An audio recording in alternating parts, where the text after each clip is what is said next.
Good morning. সকাল সকাল ভিডিওটা শুরু করলাম ঠাকুর ঘর দিয়ে, কারণ আজকে পঞ্চমী পুজো, ব্রাহ্মণ আসবে পুজো করতে।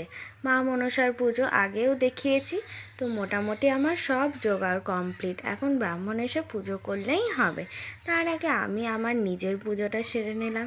আজকে সোমবার, তো শিবের উদ্দেশ্যে একটা মোমবাতি জ্বেলে দিলাম। সব ঠাকুরকেই একবার করে দেখিয়ে নিলাম।